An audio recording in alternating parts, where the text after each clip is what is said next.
one of the more newer lounges, the one that was sort of brought forth before the ban. It's got sort of the best air quality because it was opened the most recent. I mean, we're talking 16 years ago, but it was still the most recent. You can immediately tell the difference going into a lounge there, how you come out smelling, what your sinuses are like. It's completely different. I went to, David, you were there. We went to All Staff in Orlando. When we were there, obviously I stopped at a cigar lounge in Orlando. The air purification, it's leaps and bounds better because they have to stay competitive because it's a free market there, right? If you've got a cigar lounge that opens and they invest heavily in their clean air, folks are going to want to go there because your clothes don't reek when you get out. You can go to a cigar lounge, have a quick smoke for 45 minutes or an hour, and then go back to work and not worry about, smelling your entire office out. The lounges here in Wisconsin, they don't have to do that. Americans are capable of achieving extraordinary things when they have the freedom and opportunity to do so. This is American Potential. Hey everyone, welcome to the American Potential Podcast. I'm your host, David Fromm. So, Engineer Matt, we're going to be talking to some gentlemen who are thinking about opening a cigar lounge. And I kind of want to ask you, do you love cigars? Do you like cigars? Not like cigars? I've never been a huge cigar guy. I've smoked them a few times, though I do have a fun cigar story, sort of, which is during for my 21st birthday, and I'm out in Colorado, and we have this place called the Broadmoor, which, if you know, like Colorado Springs, it's fancy, it's kind of real upscale, and so on my 21st birthday, my friends and I decided that we would sneak into the Broadmoor Hotel and pretend to be guests. And the whole thing hinged on, well, if we have cigars and we go into the cigar lounge, they'll think we belong there. And believe it or not, we got in, we dressed nice, and we smoked these cigars at the Broadmoor, and nobody bugged us. Not one person. It worked amazingly. So I don't know if the statute of limitations is up or if that was even illegal on its face, but we were definitely not supposed to be there. So that was the last time I smoked a cigar. Oh, that's awesome. That's great. And the Broadmoor is a beautiful place. It is. I have one memorable story with cigars. I've smoked cigars off and on with some consistency, usually with people. It's not something I just go out and do, but I'll always join somebody, and I do think it's a great way to just kind of sit around and have great conversation with people.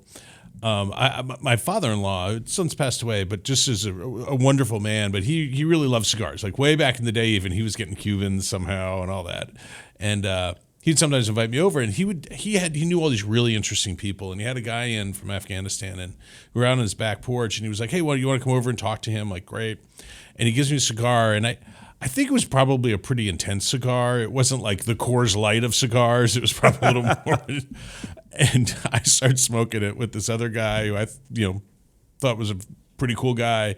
And halfway through, I just turned so green and was like, oh my gosh, this is really getting me. So I am a cigar lightweight, I realized, because I went home and had to lay down. And yeah, I'm a cigar lightweight, but I do like a cigar every once in a while. So. Well, for those uninitiated to cigars, at least, I do know this much. You're not supposed to inhale the cigar smoke like you would a cigarette. You're supposed to just kind of suck on it, right? So yes. maybe there was a little too much, maybe a little too much inhaling of the smoke that happened there. I don't know about that. So, well, anyway, our guests certainly know a lot about cigars. I'm excited to talk to them now. It almost feels like the government is being a helicopter parent. The type of parent that hovers over every little thing. The problem is they're hovering over adults. Take what's happening in Wisconsin, for example. Lawmakers passed a smoking ban, and on the surface, it sounds great for folks who prefer cleaner air. But here's where it gets tricky. That ban stopped any new cigar lounges from opening. The ones that were already open got to stay, but anyone wanting to start a new one, they were out of luck. That's not the free market deciding. That's the state creating a monopoly. One of the state's lawmakers, who personally dealt with secondhand smoke, said she was worried about the employees that work at cigar lounges. And look, caring about people, that's a good thing. But this is where the hovering comes in. If someone applies to work at a cigar lounge, they are aware of the environment, by definition. They're adults making an informed choice. Now, there's a bill that would change all this to allow new cigar lounges to open in Wisconsin. And today we're talking with two guests about what this bill does and why it matters and how the state can stop hovering. I want to welcome Ethan Sanchez, who is a Grassroots Engagement Director for Americans for Prosperity Wisconsin, and Jim Thompson, who's wanting to open a cigar lounge in Wisconsin. Welcome, gentlemen. Welcome. Thank you. David, thanks for having us. Well, thanks for joining. I'm excited to talk about this topic. I've mentioned you guys. I'm a neighbor to the south. I'm your more socialist, less freedom-loving neighbor to the south. But anyway, so before we get to this bill, first let's talk about how you all got interested in cigars. You know, Jim, you mentioned you're a Marine veteran, and so when you were serving, how did cigars play a role? And, good point. So it actually really came full circle when I was in Afghanistan back 2010, and they would have every Tuesday night. Rank really wasn't an issue. You could be sitting next to a general; it didn't matter. But it was a time of camaraderie in that environment where you were just able to sit down and have a good cigar and meet people and talk to people, and it really became a bonding thing. But a lot of business was done. A lot of strategies were created because I say, hey, I need this. And that guy from the UK would be like, well, I can provide a truck for that, and it really helped facilitate a lot of things. So that kind of just grew and grew and grew. And then we found a lot of times where, they'd call, hey, Gunny, go solve this problem. You get down there and, you bust out a cigar with somebody and you get to know somebody. It's not a 10-minute Zoom call.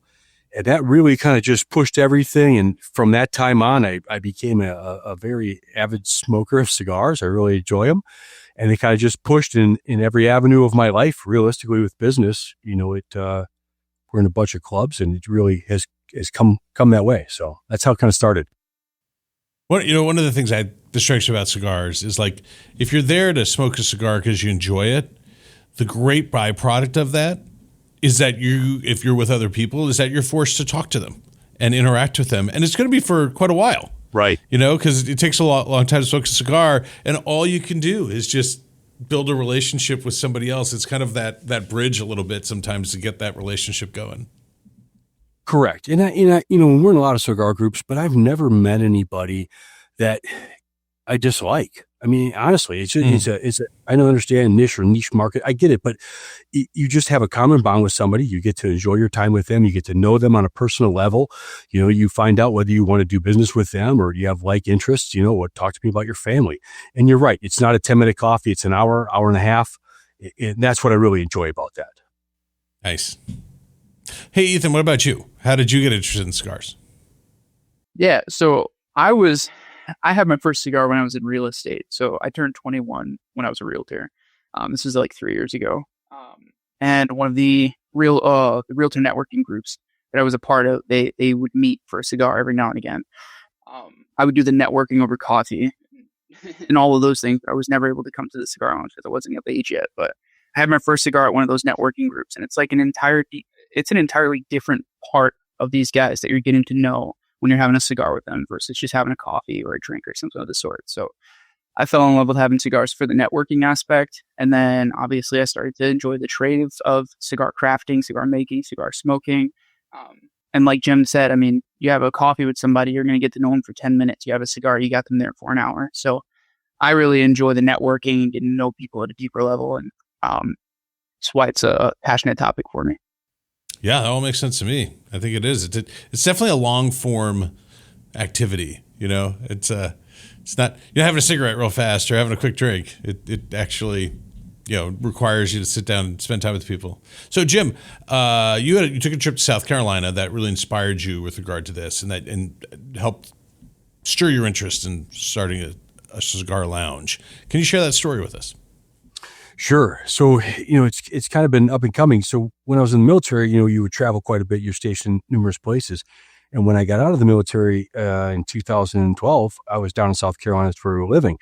Down there, they had a lot of very nice higher end cigar lounges where you could come in. And what was nice about it is I could bring my wife, I could have a cigar. She could enjoy her wine. You could do whatever. And you didn't leave there reeking like smoke, like her hair doesn't smell like smoke. And then when you start talking to the owners and they talk about the actual business side of it, I was like, okay, let's look at this from a realistic standpoint. I've got 2 bachelors and a master's. So one of my last bachelor's was in business, and one of the projects was you had to create a business plan. So I had created a business plan anyway, for a cigar lounge and for every aspect of it. And that kind of pushed it. And then when we moved back to Wisconsin, the end of 17, and I, started partaking in the clubs here recently, within the last year, we took a serious look at what it would take to open a cigar lounge in Wisconsin. So we built every aspect of a business plan. The funding wasn't the issue. The staffing wasn't the issue. What impact it would have on the community, how many jobs it would produce. What's the average wage? What's the average revenue of a cigar lounge in my area? And I compared it to every other cigar lounge in the state of Wisconsin, every aspect of it. And I could do every part of it, except for when I went to actually go get one. They're like, yeah, you can't have that. I'm like, really? I can have the funding. I can have the business space. I can have the insurance. I can have every part of it, but I can't open one because your 2009 law says I can't. And that was very frustrating. I can open any other kind of business, but I can't open that. And it'd be different if it was a fly by night. I wrote it down on a napkin, but literally we analyzed every aspect and compared revenue, compared everything, retail sales, employment, every aspect of that. I could tell you exactly $16,500 goes back to the local community just in permits. I get it. The average lounge has 3 employees. You pay them this. Every part of that business plan done. I found private equity. I found every part of it, but I can't. So, yeah. So, Ethan, why did you become interested in opening a lounge, and when did you find out that it was illegal in Wisconsin? Yeah, so sort of the same story with Jim here. I mean, I was able to start networking over cigars with the real estate professionals I was with. I kind of fell in love with doing it. I began having all of my real estate consultations at the cigar lounge rather than a coffee shop or at the office. It became like a central piece of my personality, right? Because again, you have a coffee with somebody, you got them for 10 minutes. You have a cigar, you got them for an hour to an hour and a half. And I fell in love with this so much that I actually started having a serious conversation with a business partner. Sort of same situation as Jim, right? We had everything put together. We were ready to go. We had a building. We were ready to put an offer on, architectural plans, the whole ideal. And then we get a response from our city, in the city that we were looking to put an offer on the building in, because this building was a city-owned property. And when we put in the proposal, they essentially ask, what would be your intentions with this building? I essentially dropped in the business plan. Usually when you, anyone who knows government, if you send an email to some sort of like government representative or any sort of agency, you're going to probably take a few days to a week to get a response back. I got a response back in 30 minutes. Hey, sorry, can't do it. Moving on. Wow. Well, that was the most efficiently the government's ever run. I wonder why. What was so apparent about this proposal that made you want to just deny it in 30 minutes? So I asked, and they said, you just can't open cigar lounges in Wisconsin. And I had no idea why. They kind of just dropped the information in an email. I looked into it. I found that this was an ongoing battle. And I said, this is insane. How many other people had put together all of the groundwork necessary, everything behind the scenes, to be able to find and to live through their version of the American dream, which would be a cigar lounge? For me, I mean, that's my retirement plan. We got to get this over the finish line so I can do it. So I can do it in Wisconsin. But that's the retirement plan. I do this as long as I can, and then we're going to get into a cigar lounge, and you'll find me there on my recliner, 9 to 5 every day. But how many other people wanted to pursue that dream, and they were told from an email in 30 minutes that they couldn't? So there were already cigar lounges that were open when the restrictions were passed. Were there any new restrictions placed on those businesses? So when the public smoking ban was originally introduced, there was nothing that really in there towards cigar lounges until sort of like the 11th hour, which included them in the ban. So it's sort of like a last-ditch effort to just include all cigar lounges in the ban, to essentially terminate all of them over a few different I believe it was a year and a half, maybe 2 years back and forth at the legislature. They were able to get a grandfather clause installed. And with that grandfather clause, it essentially said all lounges at current rate, how they were currently set up, they're allowed to stay in business, no one else. So what this essentially did is whatever regulation was in place back in 09 or 2010, that's exactly what the law looks like for those businesses today. We've grown in 15 years, 16 years, right? As a nation, when we talk about air cleanliness, when we talk about regulations and reforms, those businesses don't really have to keep up, right?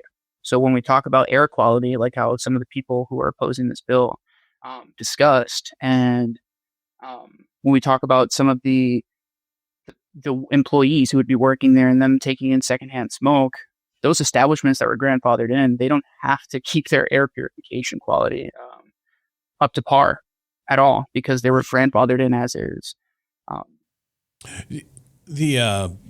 I imagine, and I'm kind of curious, Jim, because you mentioned that you could go to a cigar lounge with your wife and not come out reeking of smoke.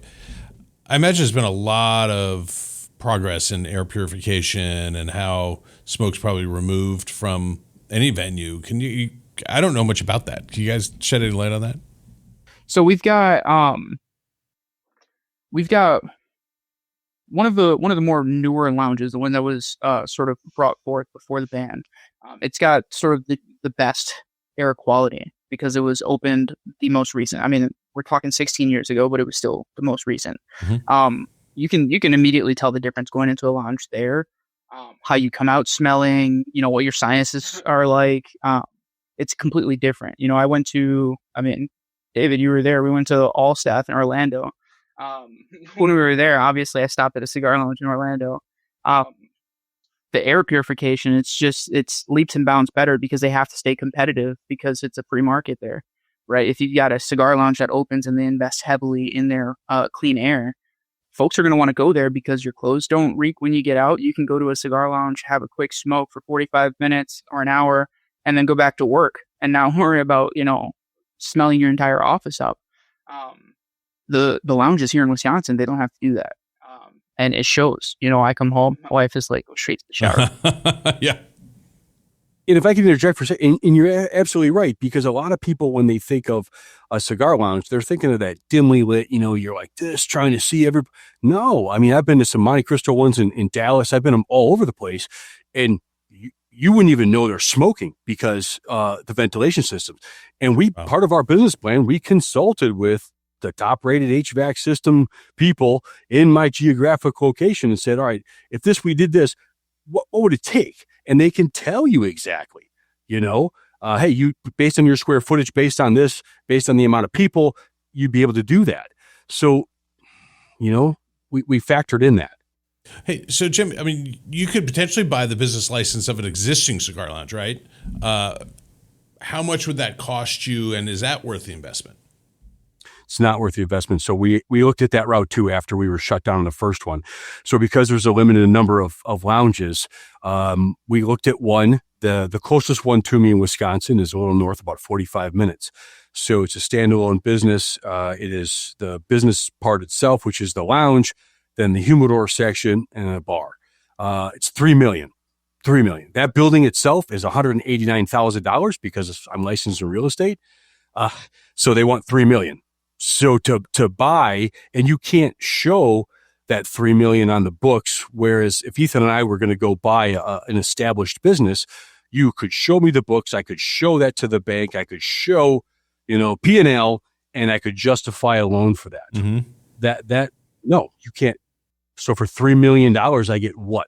I get an existing building that I'm going to have to upgrade all of the ventilation and everything in it. No, it's not feasible. You can't justify a $500,000 upcharge for the cost of acquiring a limited license. Right. Well, yeah, at a minimum. You can't do at that. a minimum. Yeah, it's $3 million. Yeah. So no, it's not financially beneficial to do that. Well, and you don't have a real market at all anymore, right? It's completely captive, controlled by the government. The other problem is like where I'm located at in Kenosha. So if I want to go to a lounge, I either have to go 45 minutes south into Illinois and give my revenue there that has a higher tax per cigar, tobacco tax, and all my revenue goes to Illinois, or I have to go 45 minutes north to that lounge. There's nothing in my geographic location that would provide that. Well, we welcome your tax revenue in Illinois, but probably wouldn't be put to good use. I'll tell you that much. No, it's not. Anyway, well, so speaking of government, actually, so Ethan, there's a bill that would try to address this, right? So what would that bill do, and what's the status of it? So essentially, the bill, and it's SB 211, AB 211. Essentially, it would give the approval power to approve these new licenses back to local municipalities. As of right now, the municipality has no say in the matter. The statewide ban essentially says if someone comes to you proposing a cigar lounge, you have to say no. What it would do is essentially exempt tobacco bars from that public smoking ban. So essentially, it would strike out the word tobacco bar from that piece of legislation that banned it. There are a couple amendments that had to be introduced to it to get it through the finish line, one of which essentially requires giant plaques stating that this is a smoking establishment, must be 21 or older to enter, a new update on the required air purification quality, which obviously is a really, really good thing, and a couple other smaller things like having employees that would be working within the cigar lounge sign off on a acknowledgement of risk due to secondhand smoke exposure, things of the sort. So essentially what this does is it opens the market back up, breaks the monopoly, and also shores up some of the concerns that many people who are health conscious had when the reason why they opposed it. So I think across the finish line, this is an incredible piece of legislation, and we hope we get it done.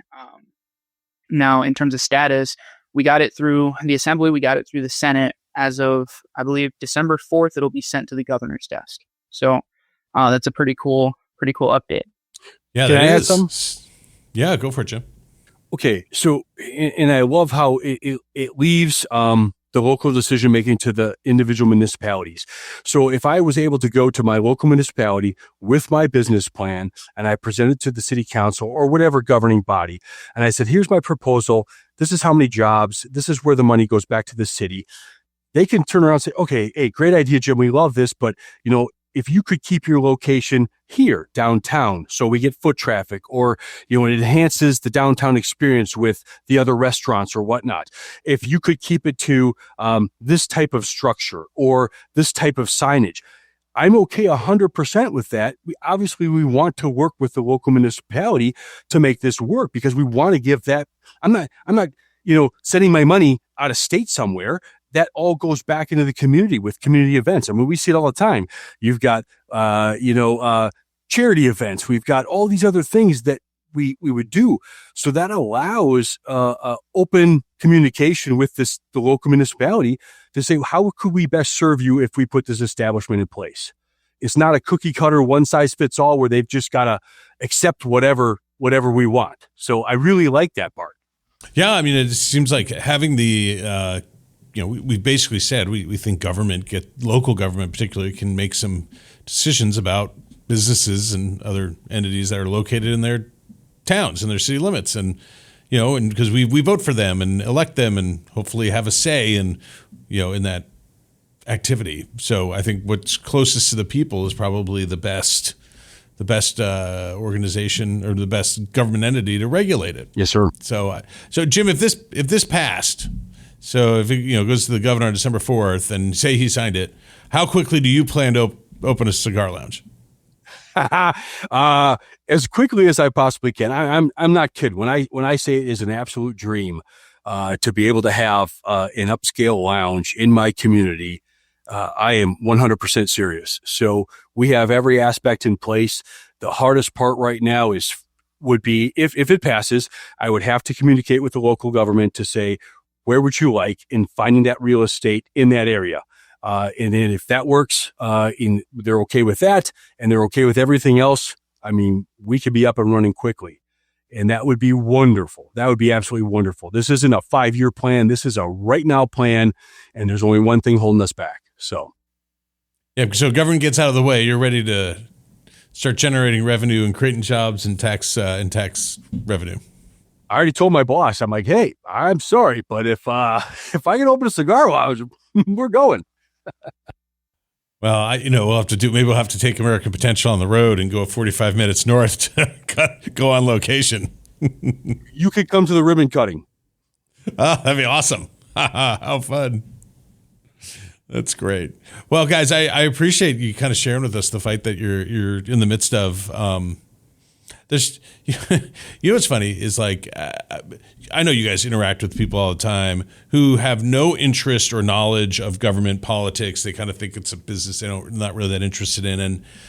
But I bet you there's a ton of them who love to go smoke cigars and would love to have a venue. And it's like, should I be interested in what's going on in the state, or what should I be interested in, what's going on legislatively or at my local government level? And, unfortunately for us, government affects all our lives in so many different ways. And this is just another great example where, hopefully we can make kind of the voice of average people, just folks who want to smoke a cigar and enjoy that camaraderie, make that heard, kind of restore some sanity maybe to the legislation. So thanks for your efforts. Best of luck to you.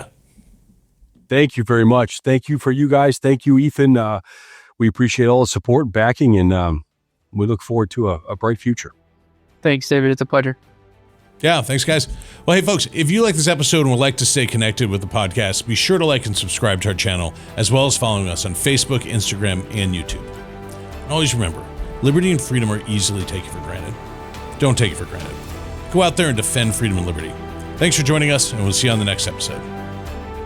Thank you for listening to American Potential. You may listen to more stories from Americans working every day to expand freedom and opportunity in their communities by visiting AmericanPotential.com.